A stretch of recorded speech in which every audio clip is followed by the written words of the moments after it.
Hello there. I am just checking. It looks like the levels are good. Hopefully no clipping. Okay, so I'm just gonna, just checking.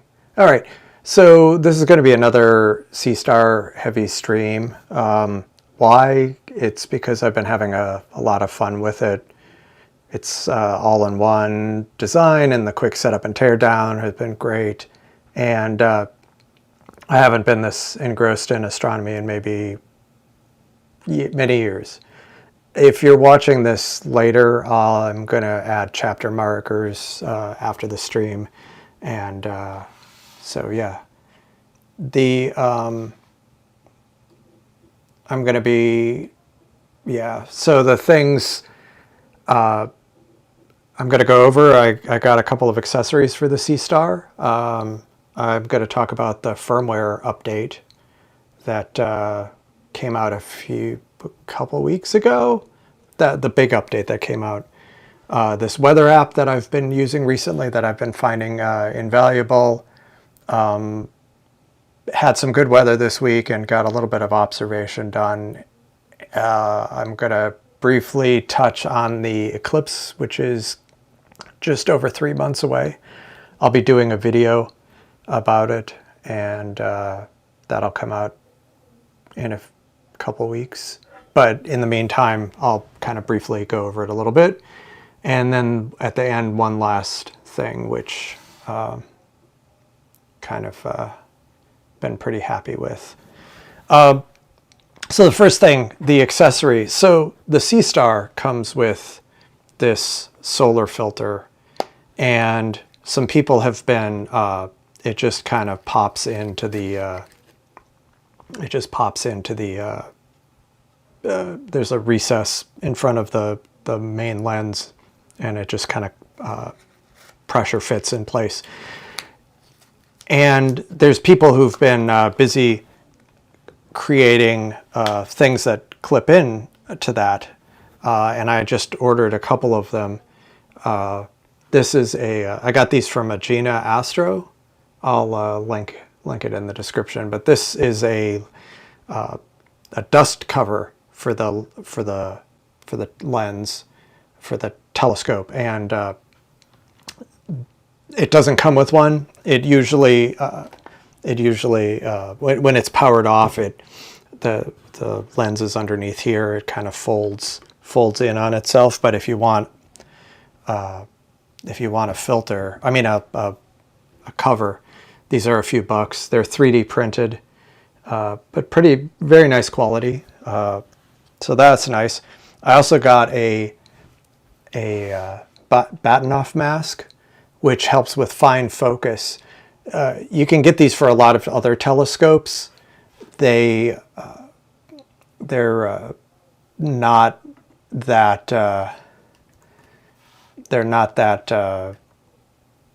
uncommon. Basically, you can see that it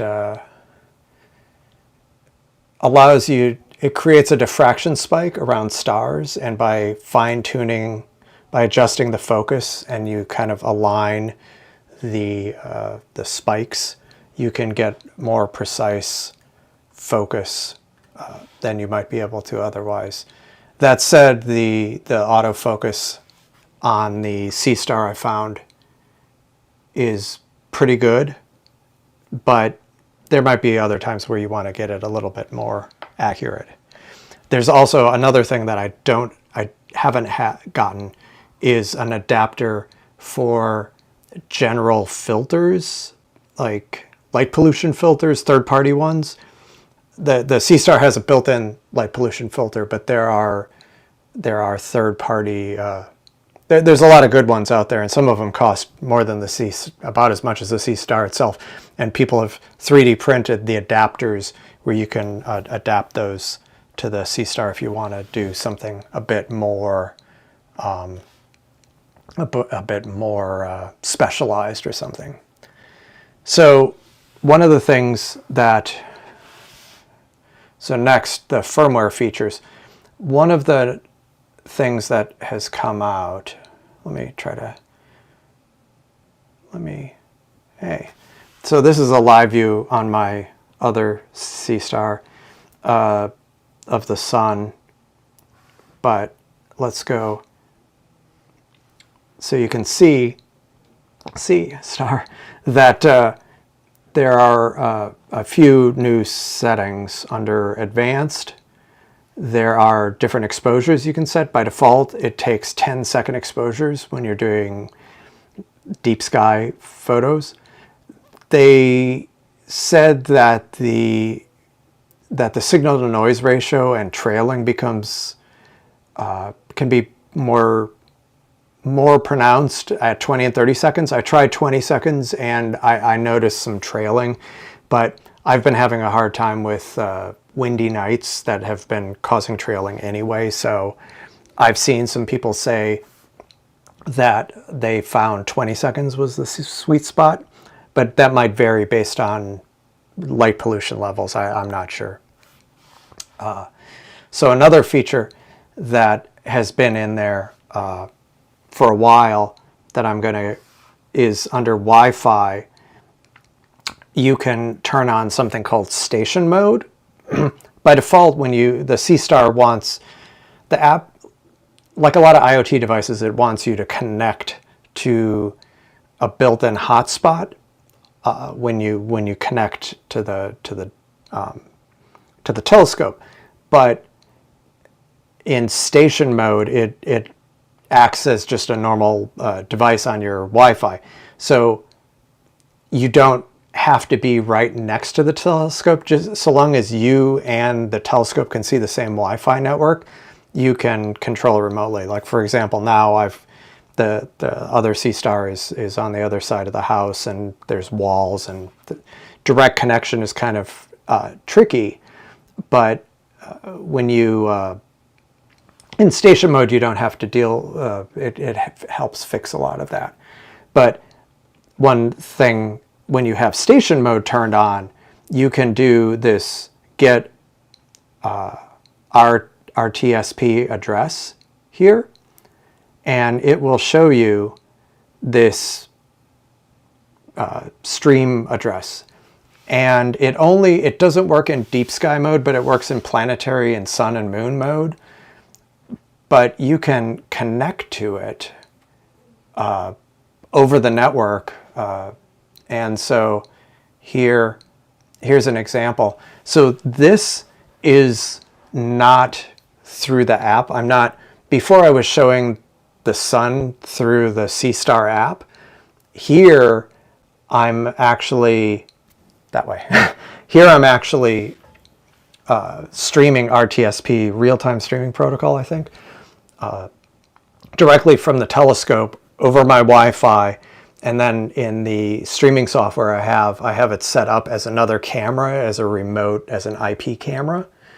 And so, I could see this being handy for certain educational, like if you're doing some public viewing night or something and you want to put it up on a larger screen, you could connect to it from whatever devices support real-time streaming protocol, either a laptop or something else. And one thing I haven't tested is connecting multiple Seestars to the same network, and then theoretically they would have different addresses, and I should be able to target them differently. Separately, and then kind of combine a multiple views or multiple targets. So that's pretty cool. What else? So one of the other, let's see. Yeah, it's only solar, moon, planet, and scenery mode supported. So it's like a little web server on your network, so you can connect to it directly, which is pretty nice. one other thing I've wanted to kind of demo that I've become a big fan of recently is this atmospheric app. I mean, for some people this might be kind of, you know, they might know about it already, but it's really neat because it gives kind of more of an astronomy centric weather forecast. So it'll show the transparency in seeing, because whether or not it's clear or not, if there's like a lot of turbulence or haze or something, you know, it might theoretically be clear, but in practice it's not great for observing. So this will tell you that, and it does it out a few days in advance. This is the free version. If you get, there's a paid version, and it has several weather models. So I've used this a few times to figure out a few days out if I was going to be able to do some observing. So I just wanted to kind of call that app out as something I've been finding very handy. So the weather, the next thing, some observations I've been doing. The weather's been good recently. The moon's been kind of in the way, and the light pollution, but the light pollution filters kind of help with that. But one thing I did get a chance to play around with, speaking of new features, is this are some adjustments to the planetary mode. It has magnification now. Now it's kind of like digital zoom. It's not an actual zoom, but this was like right out of the telescope. I was able to kind of go to 4x mode and kind of fill with the exposure settings, and you can see I was able to get the bands of Jupiter. You can take a video and then process it after the fact. I haven't done that yet, but I want to try that next. And then I just kind of took some video of an exposure the other night or last night of NGC 925, which is a galaxy. You can see it right here. It's kind of faint, but I only did half an hour of exposure, and you know, the light pollution is pretty terrible here. And a few weeks ago, a couple of weeks ago, I did a daytime moon shot, hence the blue, and I was pretty happy with that. So the last thing, the Eclipse. So yeah, I'm going to go into a lot more detail on the Eclipse. Again, a recap, on April 8th, in this upcoming April 8th, there's going to be a total solar eclipse that's going to cut through across the United States, starting in Texas, South Texas, and going up through the Northeast. This is the last total solar eclipse was 7 years ago, and then a few weeks ago back in October, we had an annular eclipse where the sun doesn't completely get blotted out. But because this is going to be I imagine there's going to be a lot of interest in it. One thing, if you don't have them, I would definitely suggest, whether you're planning on going to the area where there's going to be totality, or if you're just going to observe it from outside of the path. If you're in North America, I would definitely suggest getting some of these eclipse glasses. These are just simple little cardboard. They're just sunglasses, but you got to make sure that you get ones that are certified, ISO certified, I think it is. Yeah, ISO 12312-2. You need to make sure that they're certified, because then it's safe for you to, while wearing them, to look at the sun. Especially, I mean, during the partial phases. If you're in the path of totality, you can briefly take them off. But I'll get into that in the video. But I would recommend, and I'll reiterate that in the video, that if you don't have the glasses, I would definitely recommend getting them ahead of time, because there could be, you know, you don't want, it's not necessarily going to run out, but you got to just to be careful with like price scalping and stuff. And then the last thing, gosh, I'm just blowing through this. The last thing that I wanted to kind of go over. So one more thing. Let me just check before I go to that.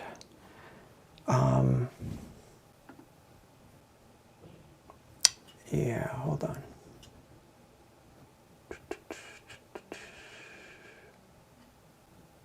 Yeah. Okay. So please bear with me while I check. Okay, fine. Oops. Yeah. That's not good. Okay. I briefly got some volume from my laptop, so I just shut that off. Okay, so the last thing. So this, I've been wanting to do this for a couple of weeks. Sorry, I'm just trying to get back to where I needed to be.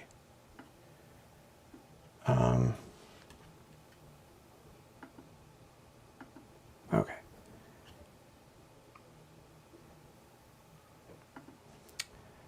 So one of the things, wait, hold on. Okay.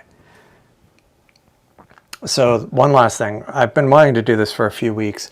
There's, it's kind of my ongoing quest to try to capture various things crossing the sun or moon. Mostly I've been doing the sun.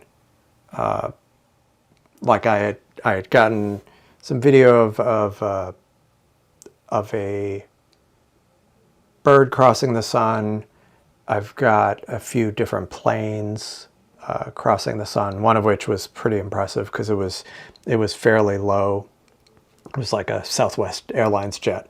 So I had run across this website where or maybe I just run across photos. So I wanted to try to do, I was looking at planet transits, which are rare. It would just be Mercury or Venus.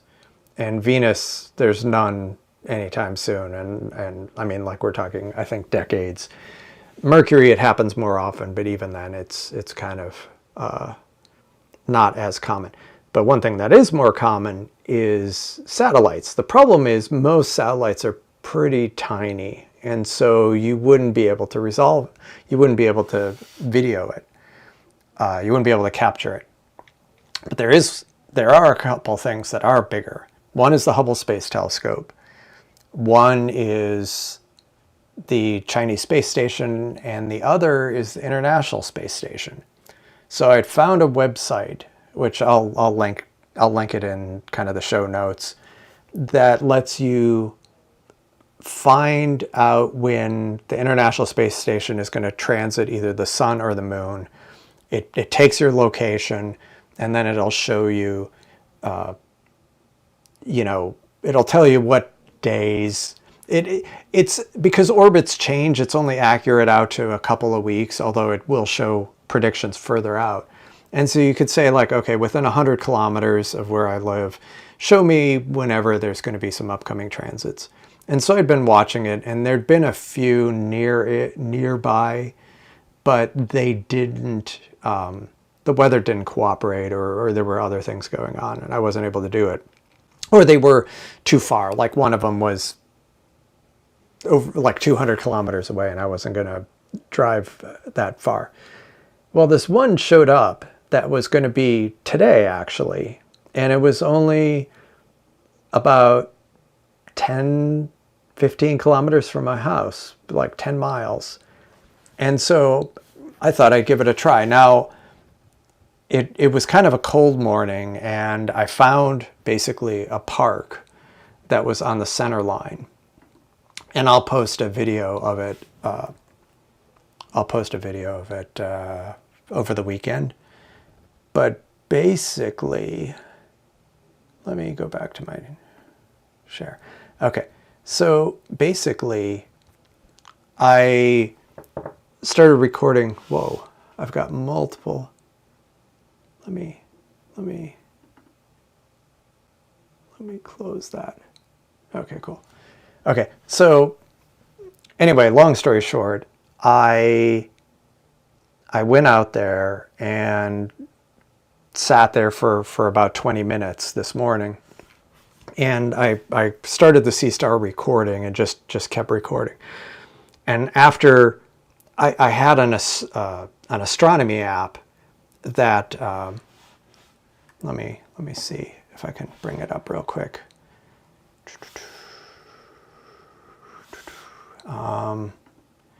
So I have this astronomy app. I think it was Night Sky.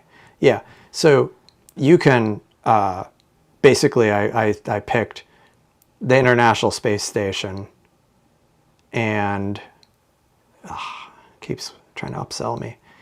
So basically it'll tell you kind of as you move around, you know, where the space station is in the sky. And so I was kind of tracking it, and I saw that it had kind of it had gotten above the horizon, and it was kind of making its way over. I couldn't see it visually, but according to the app, I could tell, and it was kind of heading towards where the sun was, and then according to the app, it wasn't clear if it was actually going to go over the sun, and I was like, is the website's prediction correct?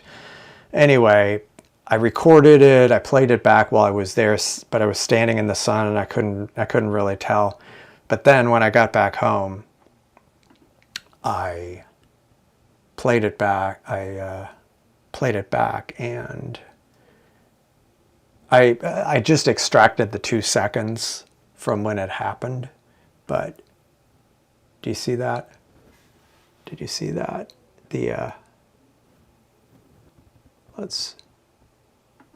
If you see that thing going across the sun, that's the space station. See? Look at that. Like let me just back to the frame. So see that? There are people in there. There are people in that thing orbiting the Earth. It's 300 miles up or something. And looks like a sunspot if you were just looking at a still frame, but you could see it moving across the sun. And yeah, I'm quite happy. I'm quite pleased that I got that. So I'll be keep an eye out for it. I'll probably put out a YouTube short showing that video, or you could watch this part of it again. But pretty cool that. But really, it's just a matter of kind of going to the right place and just hitting record. And so I'm quite happy with that. But yeah, that's it. Let me see if there's anybody else, if anything's happened. No, nothing's. No news is good news. So yeah, that's it. It was actually pretty brief, and keep an eye out for the Eclipse video and also the short of the International Space Station. But in the meantime, that's all I've got for today. I hope everybody has a Happy New Year, and I'll talk to you. I'll be streaming again next year. Won't be till next year, and I'll have to put this cup away because it won't be the holiday season anymore. All right, until next time, bye.